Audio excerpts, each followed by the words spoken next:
Direito e Literatura está de volta para debater o tema Franz Kafka. O sentido da expressão kafkiano pode ser compreendido a partir da leitura do processo. O processo acabou sendo parece o texto mais conhecido, que qualquer situação acaba virando kafkiana, como se diz, ou kafkaniana.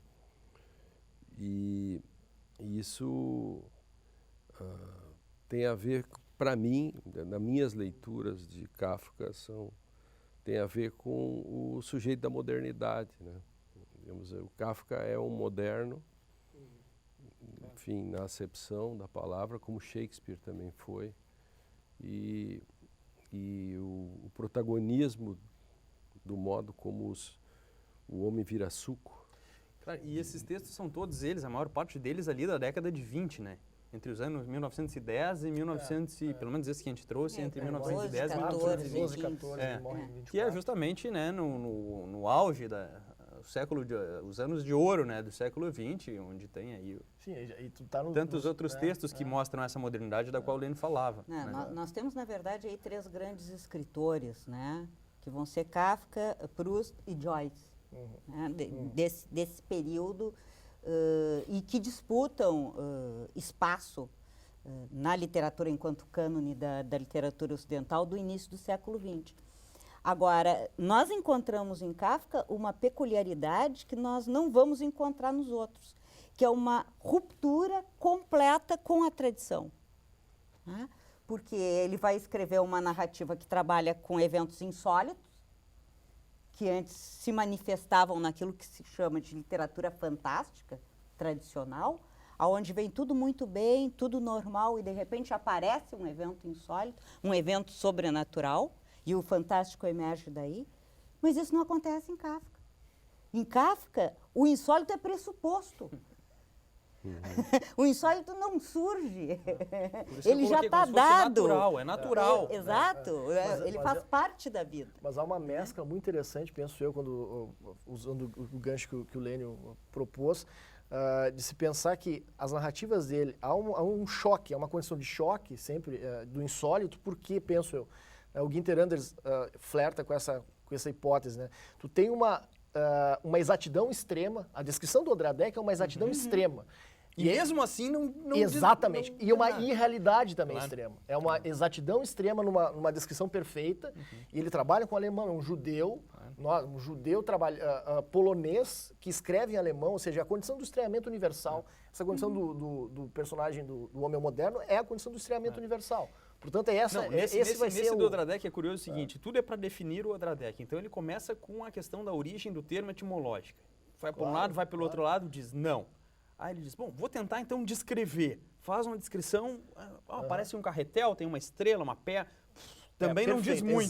Mas vamos ver então a sua atividade, a sua função. E a conversa também fala sobre isso. E também não avança, porque a gente continua sem saber. E aí que está, penso eu, é uma circularidade entre o normal e o anormal que choca. Claro. Mas choca talvez porque a gente tenha perdido a condição de estranhamento, que essa é a grande sacada. E aí tem uma coisa que mistura com a metamorfose, né?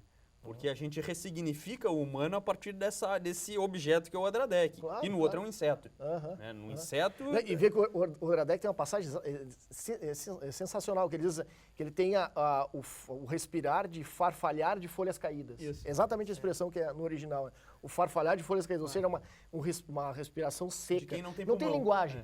Não há linguagem ali. Ou seja, a linguagem é encerrada em si mesma. Uma patologia completa do moderno. Isso é muito interessante. É interessante pensar também, né, os métodos que são empregados aí, né? Primeiro, recorrer à etimologia do nome, né? Depois, recorrer a um aspecto descritivo. Por fim, o funcional. Claro. Então, nós temos aí uma tentativa de compreensão e de interpretação desse objeto a partir de alguns métodos bastante conhecidos. E que não bastam, né? Sim, que não dão conta. Entra um curto-circuito. A Colônia Penal, que é essa obra que talvez, como o André tinha dito, um pouco menos conhecida, vamos dizer assim, a descrição passa pela máquina. Todo mundo pensa que talvez os leitores, os nossos telespectadores que vão ter acesso à obra, vai ter a sensação de que nós estamos falando do explorador que chega numa colônia penal, possa ser o personagem principal, o outro visitante ou o oficial que apresenta também essa máquina, mas ao contrário, o personagem central é o próprio aparato. E há uma descrição completa do o seu rastelo, a sua cama. A engrenagem. Exatamente. E ao ponto, e detalhe, no final o condenado vai saborear, aspas, exatamente sua sentença na carne. Isso é sensacional. Exatamente essa condição permanente de inquietação, mas que nos remete exatamente a uma possibilidade sempre de não se fechar em si. Só que a gente não acha graça, né, Helena? Não, exato. Esse é o ponto do início, né? Exato. Não é essa comicidade.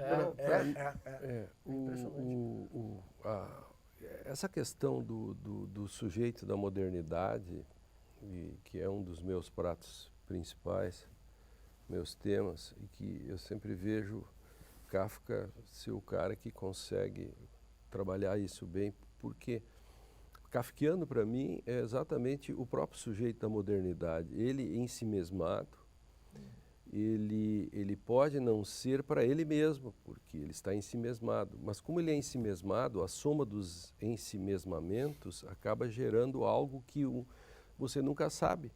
Então, quer dizer, se você diz um mundo a partir de sua linguagem privada, eu nunca sei o que você vai dizer. E por isso a relevância por direito. E se eu não sei o que você vai dizer, eu não sei nem... Porque eu não posso nem contar a lei porque você vai contá-la como quer.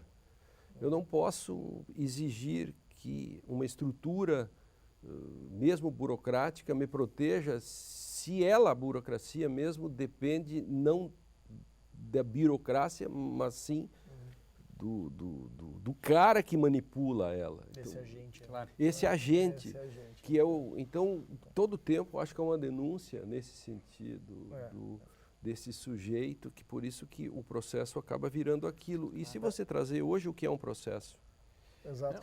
Você depende de quem no processo? Claro, e talvez assim, aqui vem a própria ideia, tu já falaste sobre isso e a gente nunca levou isso adiante, né? Até dá para fazer um convite lá para os nossos amigos de Minas para levar isso adiante, que quando se discutiu o NCPC, né, e o início do NCPC é bastante diferente do produto final que virou o NCPC, quando se perguntava que juiz é esse do NCPC, né, se fazia toda a discussão sobre um juiz mais protagonista e um modelo alemão do final do século XIX, né, por uma questão aí de temporalidade, é o juiz da época do Kafka. Né? O juiz engenheiro social do Franz Klein, né?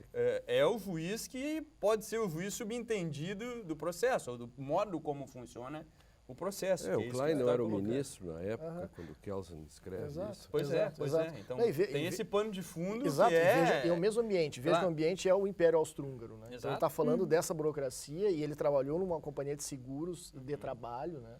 Então ele estava envolvido... Uma atividade altamente burocrática. Que tem esse dever de fazer toda a coisa então muito interessante. Para mim, o kafkiano, para mim, é o processo não depender do processo. Claro. Que se o processo serve para você fazer protocolos, e se, por exemplo, as pesquisas mostram nos Estados Unidos que quanto mais você segue o protocolo, mais você salva vidas. E o percentual de mortes se dá porque o protocolo não foi cumprido. Então, mas se o protocolo não dependesse de um protocolo, e dependesse dele, já não seria mais nem protocolo. Porque, no fundo, kafkiano é um processo que não é processo. Claro. Isso, para mim, o procedimento não tem nenhuma relevância. Claro, sim, quem move isso? Quem move. Então, não precisa nem... Por exemplo, no fundo, quando um processualista diz, ou um jurista diz, o direito é o que o juiz diz que é, se ele está certo, ele está errado. Porque se ele vence, ele perde. Porque é paradoxal, porque ele não tem nenhuma importância. Ele acabou de confessar que ele não tem importância, porque se o processo é o que... Se o direito é o que o juiz diz que é, por que ele existe? Há uma passagem na colônia penal muito interessante, né, que é exatamente central, né? A culpa é indubitável. partimos dessa premissa, Ponto. diz o próprio, Claro. diz o Um próprio raciocínio explorador. teleológico. Não, mas Então, e tudo Você que vier pode em fazer volta, delação pra que que eu vou- premiada Ele diz no isso, meio pra que eu vou chamar? Pra que eu É, vou chamar ele alguém foi pra ouvido, testemunhar? ele foi ouvido. Isso só vai me trazer problemas, diz o explorador. Isso aí ele vai mentir, eu já sei que eu vou trazer ele para mentir, então eu não vou trazê-lo. Então a culpa é indubitável. Portanto, há uma circularidade entre esse normal e o anormal, ou seja, uma patologia da linguagem, para usar um termo que é do professor Ricardo Chin de Souza, né? Há uma patologia da linguagem, é um encerramento. Não há nenhuma possibilidade de dizer alguma coisa. Tudo já está dito. Aí vem o mais perverso de tudo. O mais perverso de tudo, que é esse processo do modo como ele anda e como ele existe hoje, serve para legitimar. Para legitimar a condenação, o processo serve para legitimar. Você tem ampla defesa, você pode falar, tudo isso aqui teve à sua disposição. Você está reclamando de quê? A gente tem a defensoria, tem o advogado e a gente vai lá e legitima isso, sabendo que esse processo é dispensável. Ou seja, Ou que ele é de faz de conta. ou que nós vamos encontrar no Silêncio das Sereias, né? É o jogo das aparências. É o jogo das aparências. Então ele não traz a legitimidade democrática que dele se espera, mas ele legitima uma outra coisa. Esse é o Ele é problema. invertido, né? Claro. É uma legitimação perversa Perversa. pelo procedimento. Exato. É impressionante. E quando a gente tem, não só no Colônia Penal, mas o Veredito e o Odradek, essas figuras em que... E eu penso que, usando exatamente o gancho que o Lênio deu, quando a gente fala desse sujeito da modernidade, a gente fala desse sujeito que perde a condição de qualquer crivo vital, ele vira simplesmente essa peça numa engrenagem, né? Então, o mais interessante é ver o quanto nós estamos imersos nessas engrenagens e talvez não tenhamos nos dado conta. O Adorno tem uma expressão muito interessante para falar do kafkiano. Todo mundo fala do kafkiano como se fosse o absurdo ou o realismo fantástico. O Adorno inverte e diz assim, não, espera um pouquinho. Não existe nada mais realista que a própria prosa do Kafka. Talvez quando nós nos distanciemos disso, nós tenhamos entrado na narrativa, diz o Adorno, seguindo o Benjamin. Né? Então, corretíssimo. é o realismo puro, porque ele toca o cerne na realidade, diz o Adorno. É a narrativa do Maquiavel, é o realismo puro. Mas essa é a noção. Até o realismo na literatura, com Madame Bovary para cá, instaura isso. Mas inclusive do ponto de vista de estratégia narrativa, né? Nós podemos considerar a narrativa de Kafka uma narrativa realista, justamente por aquilo que nós falamos há pouco, o nível de descritivismo. Então, assim, pouco interessa se o conteúdo é insólito, né? Ele nos é naturalizado porque nos são dados os mínimos detalhes da máquina, nos são dados os mínimos detalhes do Drake. Entende? Então, esse realismo está presente aí. Para fechar o bloco, Lênio, então, se tu me deixa. Mas pode ser rapidinho. O Ostio diz que o Balzac inventou o século XIX. Né? Por quê? Porque a literatura antecipa a vida, né? Se é verdade que o Balzac inventou o século XIX, e eu concordo com essa frase, o Kafka escreveu o século XX. Né? Porque tudo isso já está dentro dos livros. E o Direito e Literatura vai para um outro intervalo. Na volta a gente continua a discussão sobre Franz Kafka. Vamos falar mais das relações das obras literárias do autor com o direito. Fique aí, já voltamos.